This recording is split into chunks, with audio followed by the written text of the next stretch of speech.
सज्जनों, मैं निवेदन किया था कल परशुराम जी के बारे में। अभी मास्टर साहब ने आपको सूचना दिया, वो प्रसंग चालू है, कल समाप्त नहीं हुआ था।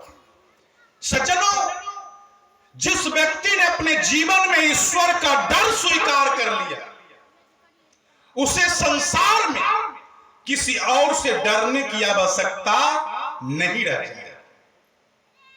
जिसने जीवन में ईश्वर का डर स्वीकार कर लिया, क्या आप लोग ईश्वर से डरते हो? क्या आप लोगों के हृदय में ईश्वर का डर है? संतों ने कहा जीवन और मृत्यु पल पल है। जरा ध्यान दीजिए, जीवन और मृत्यु पल पल है।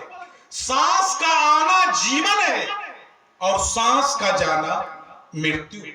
मृत्यु असंभावी है, और जब मरना ही है तो रोना क्या, और रोते रोते मरना। मृत्यु तो जीवन का निचोड़ है, और आप है कि इससे मुंह चुरा रहे। अरे जीवन जो जाने वाला है, आप उसे बचाने में लगे हुए। अब मृत्यु जो हर हाल में आने वाली है, उसकी कहीं कोई तैयारी नहीं। मेरा एक कहना मानो, मृत्यु जो करना चाहता है उसे करने दो। मृत्यु जो छीनना चाहता है उसे छीनने दो, उसे स्वयं छोड़ दो। यही संन्यास, यही समाधि, यही संन्यास, यही समाधि। इन्होंने एक उदाहरण दिया आप लोगों को, पति को हस्बैंड, क्या बोल रहे थे सर आप? पति को आजकल की महिलाएं हस्बैंड कह देती है ना। ये तो बहुत अच्छा शब्द है ना। हम लोग तरक्की करते हैं, पति से हस्बैंड कहते, इसमें दिक्कत क्या है? लेकिन उन्होंने मर्यादा के बारे में आप लोगों को बतलाया कि सीता महारानी कभी हस्बैंड नहीं कहे। इन्होंने एक इशारा कर दिया। मैं भी थोड़ा इस पर प्रकाश डाल देता, क्योंकि इन्होंने मंच से प्रश्न खड़ा कर दिया।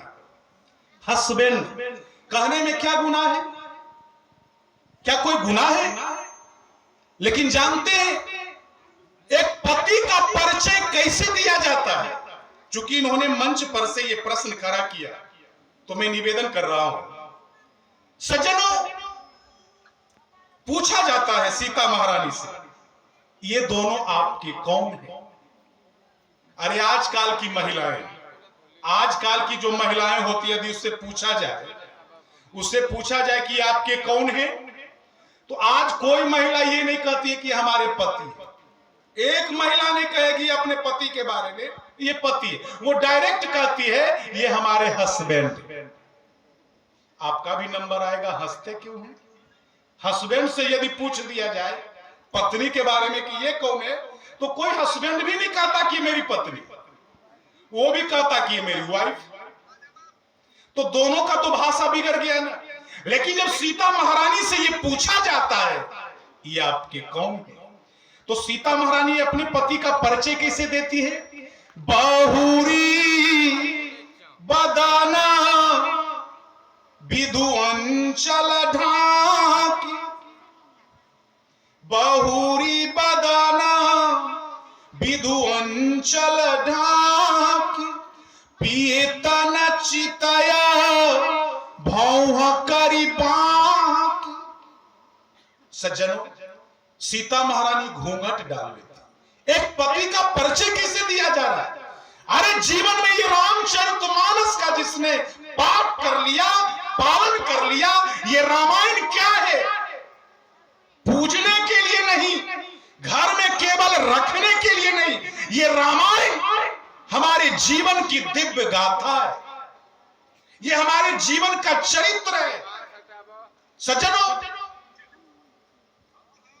सीता महारानी कहती है बहुरी बदना विधु अंचल ढाकी। पहले अपना आंचल नीचे कर लेती है। क्या आज कोई महिला अपने माथे पर आंचल रख पाती है?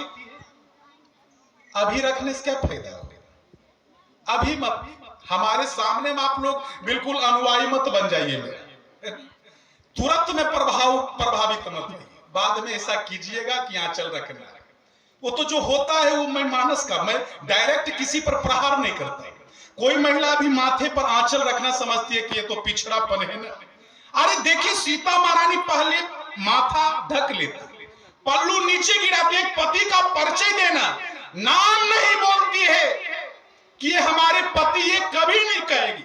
बस वो दोनों भौहे के मध्य से उस हिसाब से राम जी की ओर नजर देती है ताकि तुम ये स्वयं समझ लो कि ये हमारे कौन। सीता महारानी कभी नहीं बतलाती मानस में कि हमारे पति। पियतन चितय भाव करी बाकी, भावों के मध्य से राम जी को देखती है कि ये हमारे वो है। तुम स्वयं अपने ऊपर जिम्मेदारी। तो हस्बैंड और वाइफ ये फर्क है अभी सज्जनों।